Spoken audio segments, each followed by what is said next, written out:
Kính thưa quý vị, thưa các bạn, lần trước chúng ta đã bắt đầu tìm hiểu sự kiện Đức Maria là mẹ Thiên Chúa theo các văn bản thư Thánh Phaolô gửi tín hữu Ga-lát, cũng như theo phúc âm Thánh Mác-cô và phúc âm Thánh Mát-thêu. Hôm nay chúng ta duyệt xét các văn bản phúc âm Thánh Luca và phúc âm Thánh Gioan. Cũng như Thánh Mát-thêu, Thánh sử Luca gọi Đức Maria là mẹ Đức Giêsu. Thánh Luca có một biên soạn khác và dùng các tài liệu khác, chắc hẳn là các suy niệm nội tâm và lời của mẹ Maria kể lại việc thụ thai đồng trinh Đức Giêsu trong cung lòng qua một can thiệp đặc biệt của Chúa Thánh Thần. Thánh Thần sẽ ngự xuống trên Tôn Nương và quyền năng đấng tối cao sẽ rợp bóng trên Tôn Nương. Văn bản này có chiều kích Kitô học cao độ. Đức Giêsu được gọi là con đấng tối cao, là Thánh và là con Thiên Chúa. Nhưng cũng có các dấu chỉ thánh mẫu học. Thật thế, Đức Maria là đấng đầy thánh sủng, đấng đã tìm thấy ân sủng nơi Thiên Chúa. Vì thế sứ thần mới báo cho người biết rằng Thánh Thần sẽ ngự xuống trên Tôn Nương và quyền năng đấng tối cao sẽ rợp bóng trên Tôn Nương. Việc thụ thai đồng trinh được đặt trong tương quan lập tức với ơn gọi là mẹ Thiên Chúa. Nó diễn tả sự thánh hiến thân xác và các khả năng yêu thương của mẹ cho nhiệm vụ duy nhất trong chương trình của Thiên Chúa. Trong biến cố được Đức Maria viếng thăm, bà Elizabeth nói lên các ý tưởng thần học của Thánh Luca qua lời chào chúc tụng Đức Maria là người được chúc phúc giữa các phụ nữ, nhưng cũng như là mẹ của Chúa tôi. Kiểu gọi này giả thiết chức là mẹ Thiên Chúa của Đức Maria, vì tước hiệu Chúa là tước hiệu thiên linh của Đức Giêsu.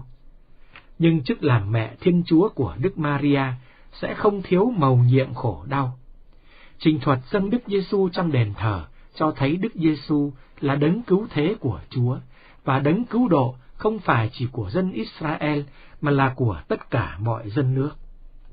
Trong bối cảnh này, Thánh sử Luca nhắc tới thảm cảnh kết thúc công trình cứu chuộc của Đức Giêsu, và Đức Maria được kết hiệp với thảm cảnh ấy của Chúa cứu thế trong tư cách là mẹ, vì một lưỡi gươm sẽ đâm thâu lòng mẹ. Sau cùng, chức làm mẹ Thiên Chúa của Đức Maria trong tương quan với Đức Giêsu bao gồm nhiệm vụ giáo dục, cho phép con trẻ lớn lên trong khôn ngoan, tuổi tác và ơn thánh trước mặt Thiên Chúa và loài người.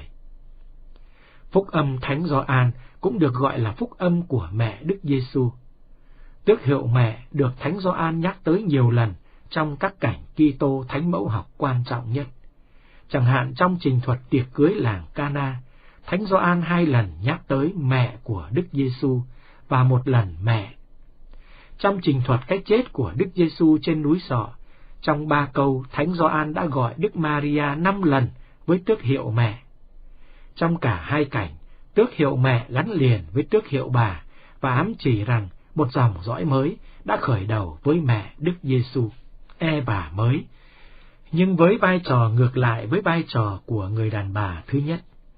Dưới chân thập giá cũng như tại tiệc cưới ở làng Cana, chức làm mẹ thể xác của Đức Maria đối với con Thiên Chúa làm người mở rộng thành chức làm mẹ tinh thần, thành toàn chức làm mẹ thể xác. Ngoài ra với biểu tượng đó, mầu nhiệm của Đức Maria được gắn liền với mầu nhiệm của giáo hội một cách không thể hủy bỏ được. Tước hiệu kinh thánh của mẹ Chúa Giêsu Kitô khiến cho Đức Maria được đưa vào trong kinh tin kính Niceno-Constantinopolitano của giáo hội Hoàn Vũ, nhập thể bởi Chúa Thánh Thần và bởi Đức Maria Trinh Nữ. Từ Hy Lạp, Theotokos đã được công đồng Epheso thánh hiến một cách long trọng năm 431 và đưa vào trong định nghĩa đức tin của công đồng Calcedonia năm 451. Trong định nghĩa của công đồng Calcedonia, sau khi nói tới việc Thiên Chúa Cha sinh ra Chúa Con từ đời đời, giáo lý cũng đề cập tới sự kiện Chúa Con được sinh ra bởi Đức Maria Trinh Nữ và là mẹ của Thiên Chúa. Từ Theotokos với các từ Latin tương đương Dei Para, Dei Genitrix, thu tóm trong chúng một sự thật chỉ có thể quan niệm được trong lòng tin là thiên tính của đấng đã sinh ra trong kiểu ấy, và một sự kiện lịch sử là việc được thụ thai trong cung lòng một người đàn bà. Vì thế ngoài mục đích Kitô học là bảo vệ mầu nhiệm của Chúa Kitô, tước hiệu này còn có mục đích thánh mẫu học là nêu bật thế đứng trội vượt của Đức Maria, mẹ Thiên Chúa, trong ý thức lòng tin của tín hữu Kitô. Với tước hiệu đó, giáo hội đã thành công trong việc đưa ra các công thức đối với mầu nhiệm của Đức Maria trong các thế kỷ tiếp theo, không phải chỉ trên bình diện tín lý mà cả trên bình diện từ vựng nữa.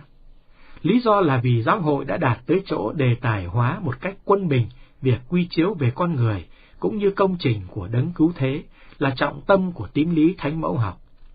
Sau cùng cả ngày nay nữa, tước hiệu này làm thành một trong những nền tảng chung vững chắc nhất cho cuộc đối thoại đại kết giữa các tín hữu Kitô.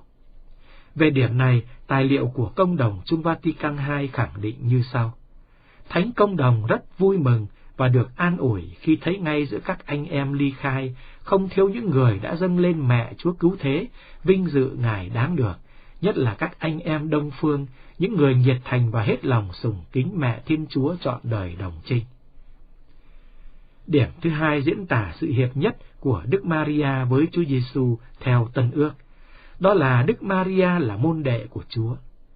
Cũng như tước hiệu mẹ đấng cứu thế trên đây, cả tước hiệu Đức Maria môn đệ của Chúa cũng có tiếng vang đại kết, đặc biệt trong môi trường tin lành. Nó có nền tảng kinh thánh. Chương 12 Phúc âm Thánh Mát-thêu kể lại rằng, đang khi Chúa Giêsu rao giảng cho dân chúng, thì mẹ và các anh em người đến thăm. Khi nghe báo có mẹ và các anh em đứng ngoài chờ, Chúa Giêsu mới xác định, ai là mẹ và anh em tôi? Rồi người giơ tay chỉ các môn đệ và nói, đây là mẹ và anh em tôi. Bất cứ ai làm theo ý Thiên Chúa thì người đó là mẹ và là anh em tôi. Đối với Chúa Giêsu, tương quan môn đệ gần trái tim của người hơn là chính các tương quan gia đình. Tương quan môn sinh đó phát xuất từ nỗ lực làm theo ý của Thiên Chúa Cha. Vì thế thực thi ý muốn của Thiên Chúa thì lớn hơn là mẹ Đức Giêsu. Và trong gia đình nhân loại, sau Đức Giêsu đã không có ai vâng phục thánh ý của Thiên Chúa Cha hơn Đức Maria. Do đó mẹ là môn sinh tốt lành nhất của chính Chúa Giêsu con mẹ. Sau khi miêu tả gương mặt của Đức Maria như là mẹ của con Thiên Chúa, Thánh sử Luca đặc biệt vẽ ra gương mặt Đức Maria như môn đệ của con Thiên Chúa nhập thể làm người.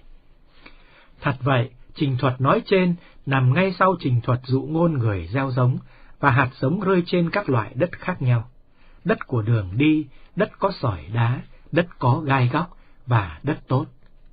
Trình thuật của Thánh Luca có ý giúp chúng ta hiểu rằng nó cần được soi sáng bởi dụ ngôn đi trước. Kết luận là khẳng định hùng biện của Chúa Giêsu: mẹ tôi và anh em tôi là những ai lắng nghe và thực hành lời Thiên Chúa. Tất cả những điều đó rất thích hợp với Đức Maria, là đấng đã tiếp nhận lời Chúa và trở thành tín hữu đầu tiên của giáo hội. Thật vậy, trong sách Công vụ chương 1 câu 14, Thánh sử Luca kể mẹ Maria trong số các thành phần của cộng đoàn các tín hữu tiên khởi sau khi Chúa Giêsu về trời. Cả trình thuật thời thơ ấu của Chúa Giêsu cũng giới thiệu mẹ Maria như là người có đức tin, như là tín hữu. Này, tôi là nữ tỳ của Chúa, xin xảy ra cho tôi như lời sứ thần đã nói. Nghĩa là mẹ Maria là người đầu tiên kiểm thực định nghĩa môn đệ của Chúa. Trong trình thuật Đức Maria viếng thăm bà Elizabeth, Thánh sử Luca cũng gắn liền với Đức Maria tư tưởng đi theo Chúa và làm môn đệ. Thật vậy, lý do đã được bà Elizabeth nói lên trong câu chào Đức Maria. Người được chúc phúc giữa các phụ nữ và hoa quả lòng người được chúc phúc. Phúc cho người đã tin rằng các lời của Chúa sẽ được thực hiện. Trong chương 11, Thánh Luca nêu bật sự kiện đối với Đức Giêsu là môn đệ tạo ra một mối dây liên kết cao cả hơn các liên hệ gia đình. Khi nghe giữa đám đông có một phụ nữ nói, phúc thay người mẹ đã cưu mang và cho thầy bú mớm, thì Chúa Giêsu trả lời, đúng hơn phải nói rằng, phúc thay kẻ lắng nghe và tuân giữ lời Thiên Chúa. Trong cả hai lời trích trên đây, bà Elizabeth cũng như người đàn bà giữa đám đông đều ca ngợi chức làm mẹ vật lý của Đức Maria. Sau cùng có thể thêm vào đó một viễn tượng khác nữa, lời chúc tụng của bà Elizabeth cũng như lời chúc tụng của người đàn bà giữa đám đông đều nhấn mạnh trên sự kiên trì của việc lắng nghe lời Chúa và đem ra thực hành. Văn bản chương 11 câu 28 có các song song thánh mẫu học trong văn bản chương 2 câu 19. Về phần mình, bà Maria giữ gìn tất cả những điều ấy và suy niệm trong tim. Và văn bản chương 2 câu 51 viết, riêng mẹ người thì hằng giữ gìn tất cả những điều ấy trong tim. Nghĩa là thánh sử Luca coi mẹ Chúa như là nữ môn đệ đích thực, vì mẹ đã kiểm thực hai điều kiện của việc làm môn đệ, lắng nghe lời Chúa và đem ra thực hành trong cuộc sống cụ thể mỗi ngày. Trong trình thuật đám cưới làng Cana và trình thuật núi Sọ của Thánh Gioan cũng thế. Đức Maria với tên gọi bà vượt cao hơn nhiệm vụ là mẹ bằng cách nhận cả nhiệm vụ là môn đệ nữa. Chẳng hạn trên núi Sọ, mẹ trở thành mẹ của người môn đệ lý tưởng, đồng thời được giới thiệu như là mẫu gương, là mẹ và là môn đệ. Chúng ta có thể hỏi, làm sao mà có thể hòa hợp kết luận cho rằng Đức Maria như là môn đệ xem ra có giá trị lớn hơn chức làm mẹ, là sự kiện không thể tranh luận được mà nền thánh mẫu học coi là trung tâm và nền tảng trong chính chức là mẹ Thiên Chúa. Việc hòa hợp có thể được hiện thực trong lĩnh vực của một khoa sư phạm của Đức Maria như là môn đệ và như là mẹ. Ngoài Kinh Thánh ra, truyền thống giáo phụ thường miêu tả Đức Maria như là người tin đích thực. Thánh Augustino khẳng định rằng Đức Maria tràn đầy đức tin đã thụ thai Chúa Kitô trong tâm trí trước khi thụ thai người trong cung lòng. Khi tin, Đức Maria thụ thai không bởi người nam. Và chính bởi lòng tin Đức Maria thụ thai Chúa Kitô trong lòng. Đức Maria tin và nơi mẹ điều mẹ tin đã được làm thành. Vì thế Đức Trinh Nữ Maria thụ thai vì được thúc đẩy bởi một cử chỉ lòng tin yêu thương đối với Thiên Chúa, chứ không thụ thai bởi một cử chỉ kết hiệp yêu thương với một người nam. Đức Maria thụ thai vì được thúc đẩy bởi tình bác ái sốt mến của đức tin. Đức tin là nhân tố định đoạt trong việc thụ thai Đức Giêsu. Vì thế trong trật tự thời gian, đức tin của mẹ Maria đi trước chức làm mẹ. Trái lại, trong trật tự chương trình cứu độ của Thiên Chúa, việc chỉ định Đức Maria làm mẹ của con Thiên Chúa đã đi trước việc thụ thai. Vì việc chỉ định đó ảnh hưởng trên tất cả những gì sẽ xảy ra nơi mẹ, và vì thế ảnh hưởng cả trên lòng tin đi trước chức làm mẹ Thiên Chúa của Đức Maria nữa.